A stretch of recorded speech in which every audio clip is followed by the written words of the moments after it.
Assalamualaikum warahmatullahi wabarakatuh. Perkenalkan, nama saya Alamsyah dari kelas 3A Manajemen dengan NIM 2206010201. Di sini saya akan membawakan 6 materi dari pelajaran Bank Lembaga Keuangan yang bertujuan untuk ulangan akhir semester.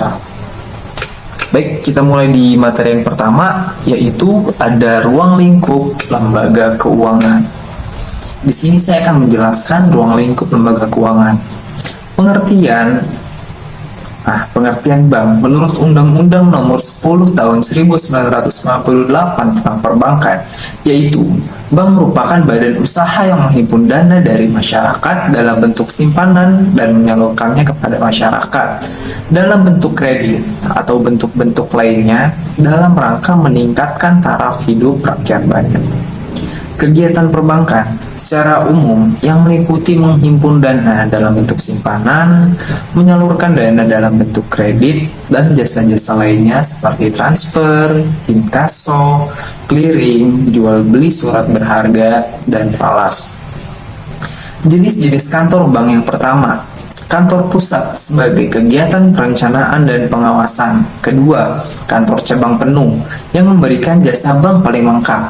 Ketiga, ada kantor cabang pembantu yang berada di bawah kantor.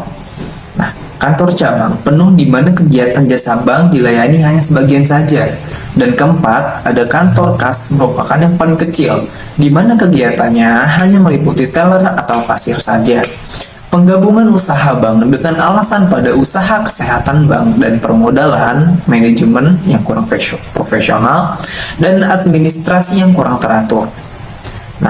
Penggabungan yang dapat dilakukan di Indonesia adalah pertama, merger, yaitu tetap mempertahankan berdirinya salah satu bank dan membubarkan bank lain tanpa melikudisasi. Kedua, konsolidasi, yaitu mendirikan bank baru dan membubarkan bank-bank tersebut tanpa melikudasi. Ketiga, akuisisi, yaitu mengambil alihan kepemilikan suatu bank yang berakibat beralihnya pengendalian terhadap bank.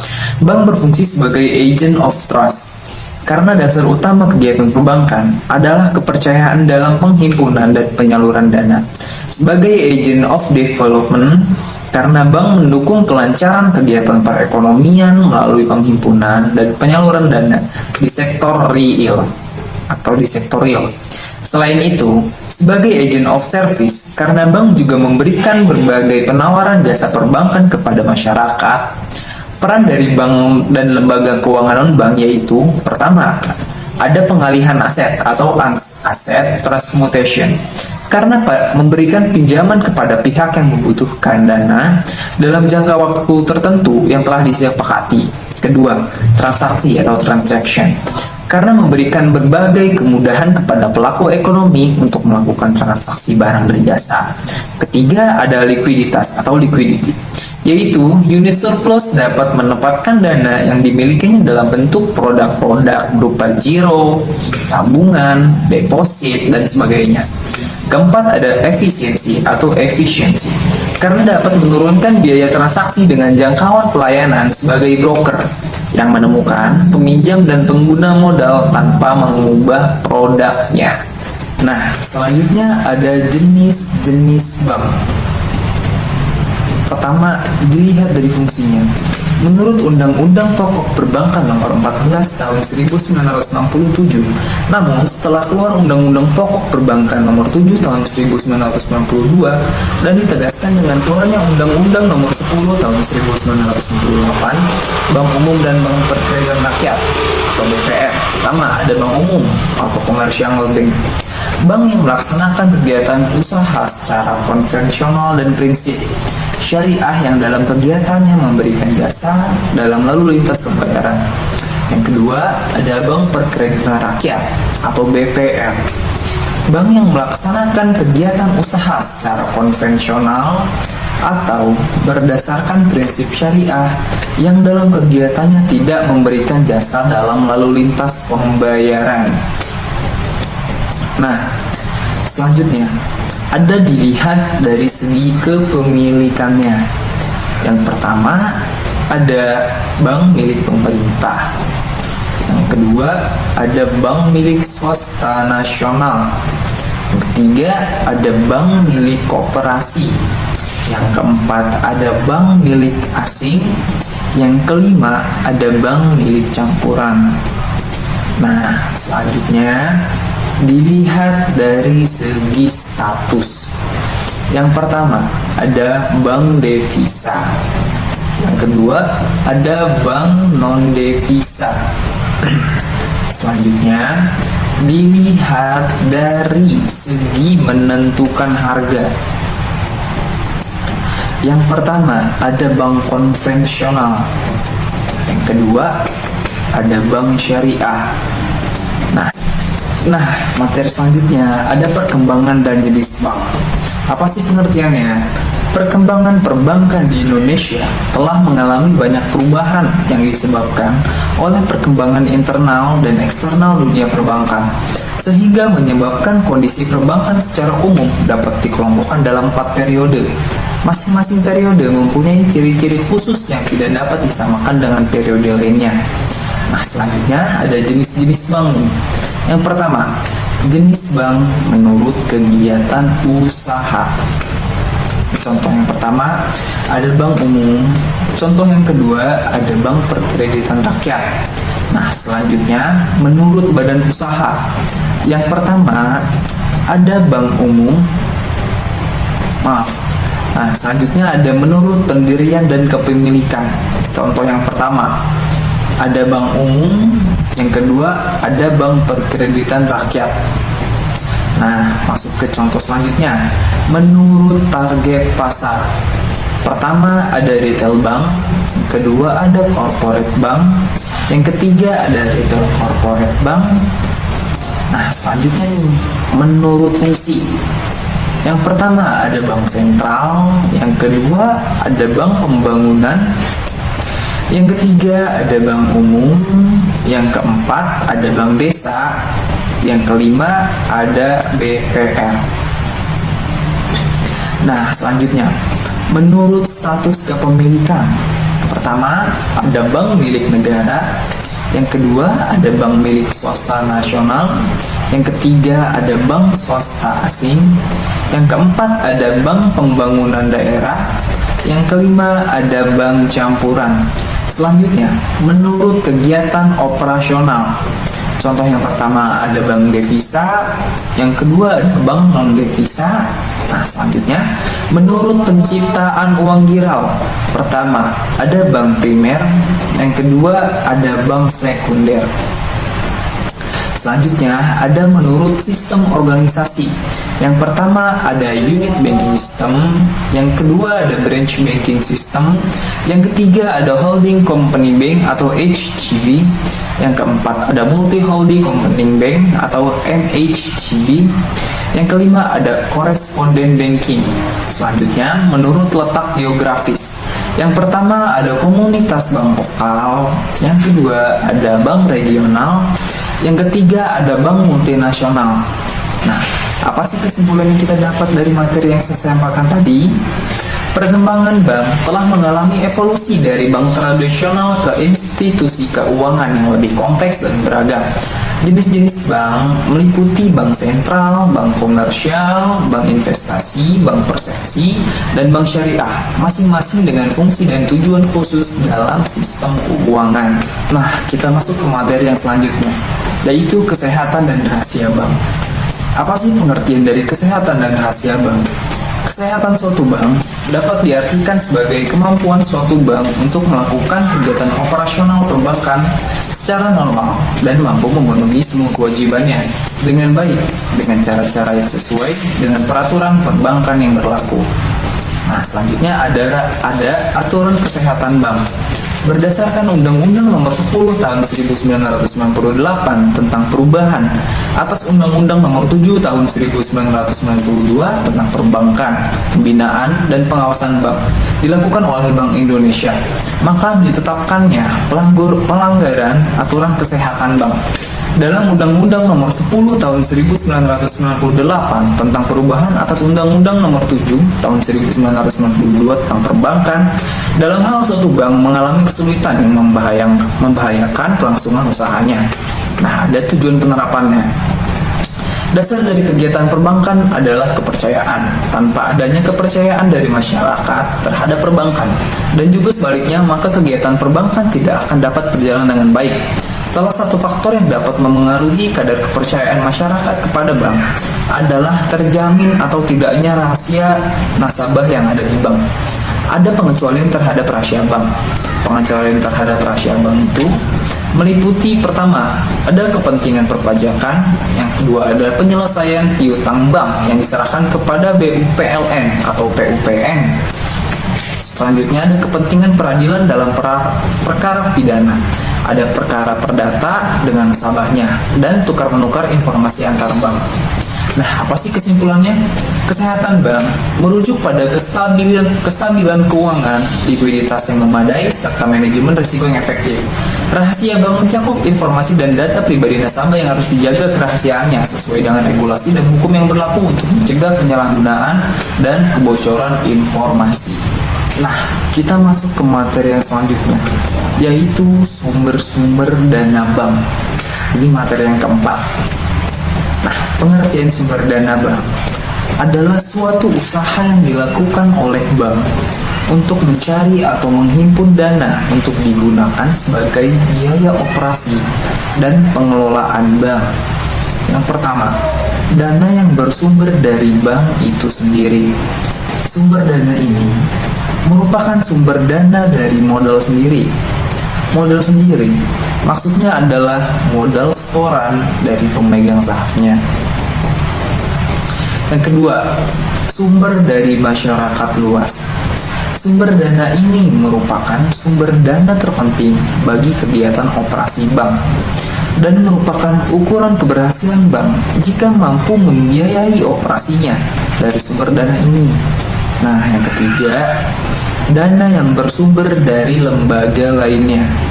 Sumber dana yang ketiga ini merupakan tambahan jika bank mengalami kesulitan dalam pencarian sumber dana pertama dan kedua di atas. Pencarian dari sumber dana ini relatif lebih mahal dan sifatnya hanya sementara waktu saja.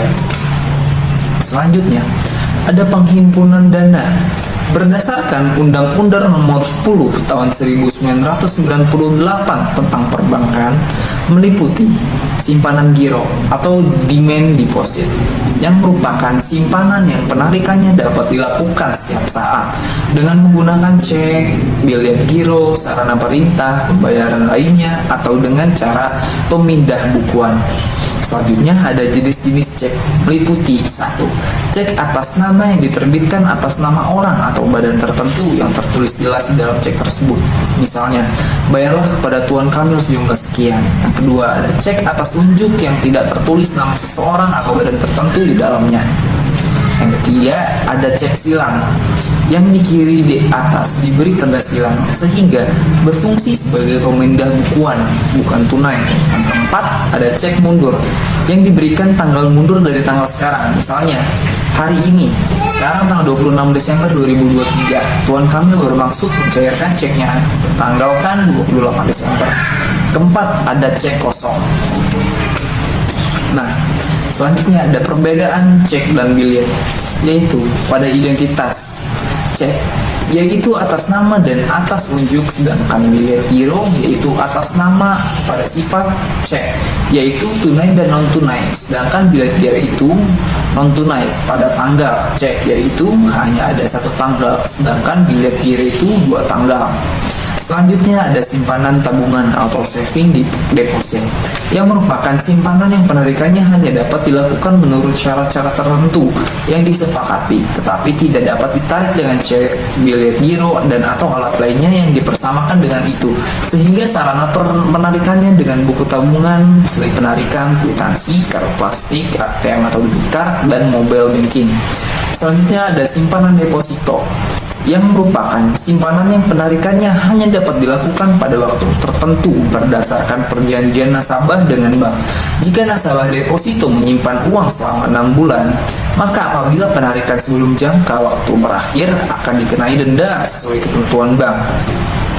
Nah, jenis-jenis deposito meliputi deposito berjangka yang merupakan deposito yang diterbitkan oleh bank umum, diterbitkan atas nama orang atau lembaga.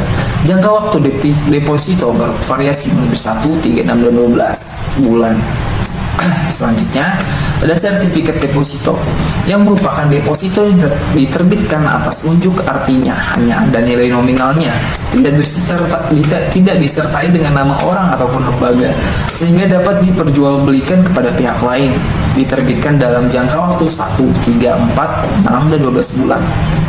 Nah, materi yang selanjutnya ada bank umum berdasarkan prinsip syariah. Apa sih pengertiannya? Perbankan yang didasarkan pada prinsip syariah yang sejalan dengan pemikiran Islam mengenai aktivitas ekonomi. Perbedaan bank syariah dan bank konvensional. Yang pertama, bank syariah berinvestasi pada usaha yang halal.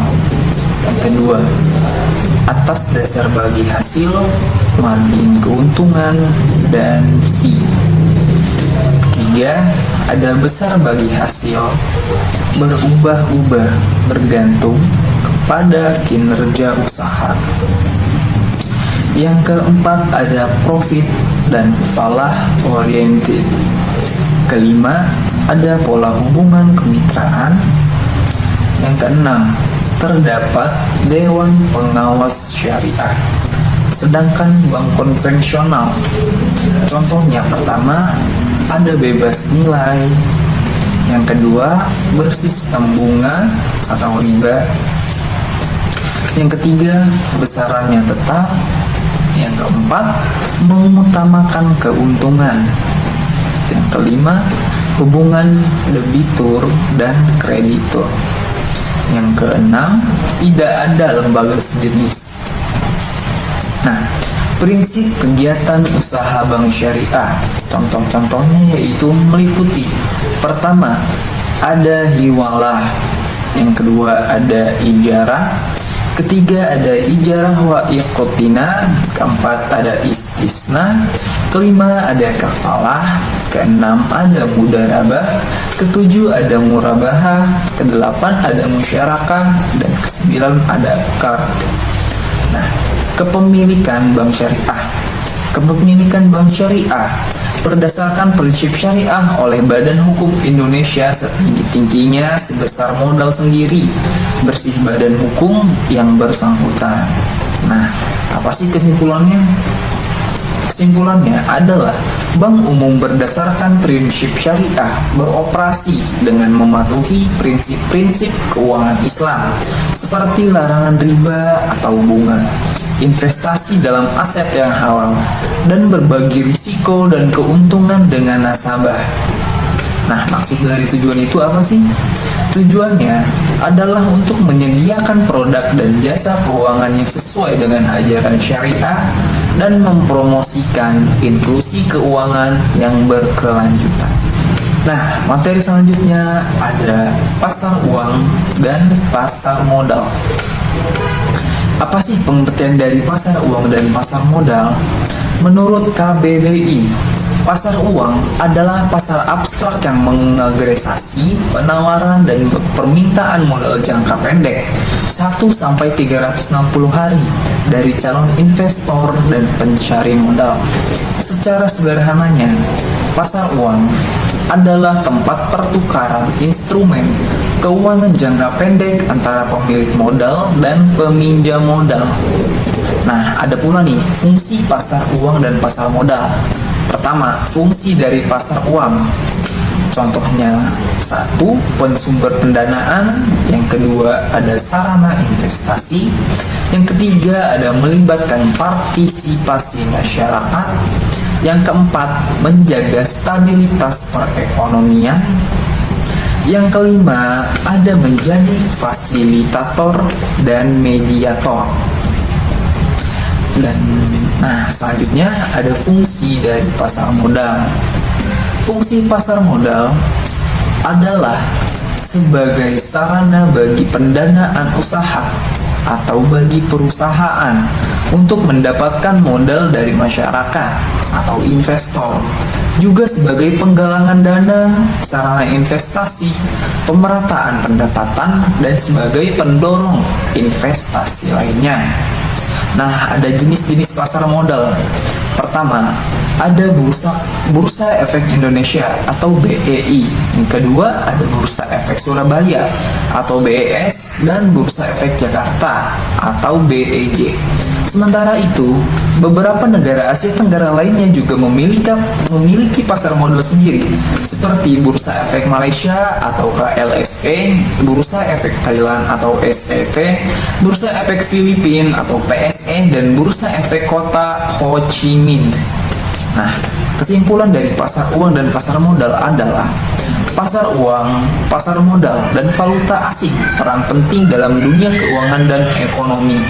Pasar uang memberikan likuiditas sehari-hari, pasar modal memfasilitasi investasi jangka panjang, dan pasar valuta asing memungkinkan pertukaran mata uang untuk keperluan internasional.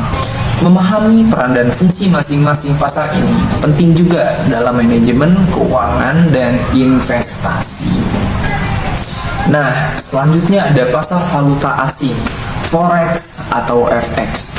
Adalah pasar global di mana mata uang dari berbagai negara diperdagangkan, beroperasi 24 jam sehari, 5 hari seminggu. Forex memfasilitasi pertukaran mata uang untuk tujuan perdagangan, investasi, dan spekulasi. Beberapa ciri khas pasar Forex meliputi: pertama, ada volume tinggi. Pasar Forex adalah pasar keuangan terbesar di dunia dengan volume transaksi harian yang mencapai triliunan dolar. Yang kedua, ada pelaku pasar, melibatkan berbagai partisipan seperti bank, institusi keuangan, perusahaan, pemerintah, spekulan, dan pedagang individu. Yang ketiga, ada pasangan mata uang. Transaksi dilakukan dalam pasangan mata uang seperti euro atau USD dan JPY atau yen Jepang. Keempat, ada pengaruh faktor ekonomi. Fluktuasi nilai tukar mata uang dipengaruhi oleh berbagai faktor seperti kebijakan moneter, kondisi ekonomi, dan berita global. Yang kelima, ada leverage and volatilitas. Pedagang sering menggunakan leverage untuk memperbesar potensi keuntungan, tetapi ini juga meningkatkan risiko. Pasar forex dikenal dengan volatilitasnya yang tinggi.